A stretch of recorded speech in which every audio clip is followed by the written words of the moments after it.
Jamais sans la grâce, une dévotion matinale proposée par l'Église évangélique de la grâce en collaboration avec l'Institut de théologie de Cotonou.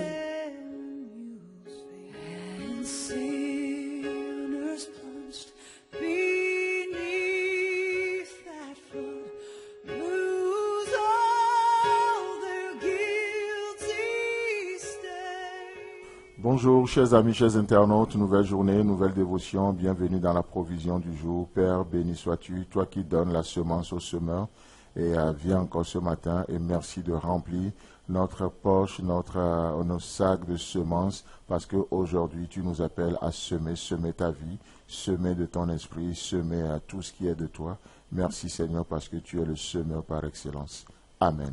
Apocalypse chapitre 3, le verset 20. Voici, je me tiens à la porte et je frappe. Si quelqu'un entend ma voix, il ouvre la porte, j'entrerai chez lui, je souperai avec lui et lui avec moi. Amen.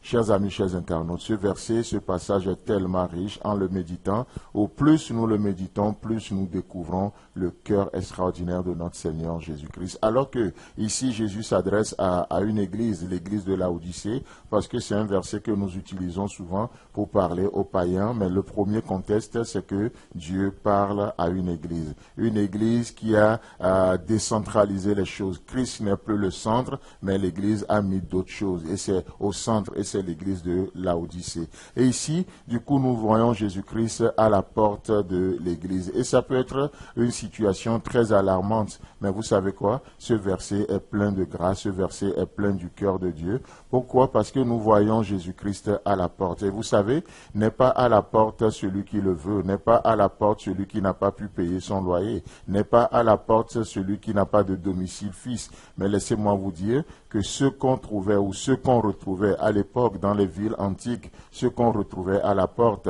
ce sont les dignitaires du pays, ce sont les juges, ce sont les anciens et ce sont les magistrats. Et c'est eux qui se retrouvaient à la porte. C'est pourquoi nous pouvons voir dans la vie de Lot, alors que Lot se retrouve, il était allé un peu, il avait choisi la plaine et finalement Lot se retrouve dans le pays de Sodome et Gomorrhe et on retrouve Lot à la porte de la ville. Ça veut dire quoi? Ça veut dire que Lot faisait à un moment donné même partie des dignitaires de la ville, faisait partie des anciens, des juges, des magistrats, des gens qui opéraient, qui jugeaient. Et vous voyez, il a même gagné en termes de position. Et donc ici, Jésus-Christ se retrouve, bien que le cas de Lot, c'est un mauvais cas, en tout cas un cas à ne pas imiter, mais là nous voyons Jésus-Christ qui est à la porte. Et du coup, dans les temps antiques, lorsque ces genres de personnes se retrouvaient à la porte, le but c'est de juger, le but c'est de trancher dans les affaires importantes qu'on les amenait. Donc les gens qui ont des problèmes, qui ont des soucis particuliers, venaient les rencontrer à la porte et c'est à la porte que le jugement est prononcé, c'est à la porte que la solution est trouvée, c'est à la porte que la provision est là, c'est à la porte que la paix revient.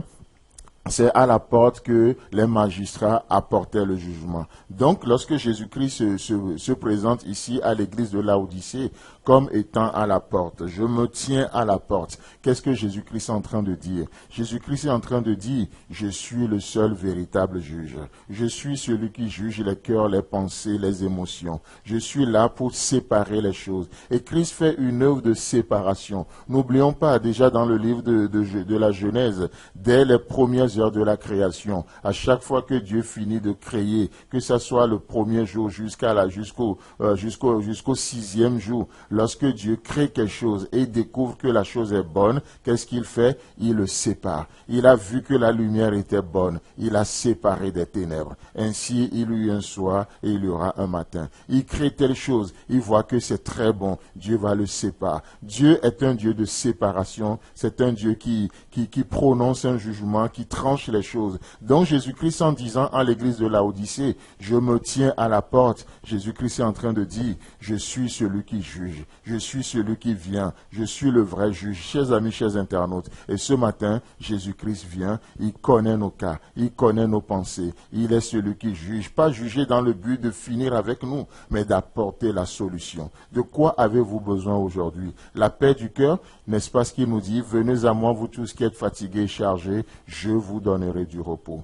De quoi avez-vous besoin? La Bible dit, nous avons la paix parce que nous avons été justifiés par la foi. Romains chapitre 5, le verset 1. Quel est votre besoin ce matin? Un besoin particulier, vous pouvez aller avec Jésus et il ne nous condamne pas, il ne nous juge pas dans le but de finir avec nous, mais même s'il a une forme de jugement, pas toujours avec ce sens, cette connotation négative, mais dans ce sens que c'est quelqu'un qui tranche et il apporte la solution. La solution est à la porte. Chers amis, chers internautes, la solution est à la porte.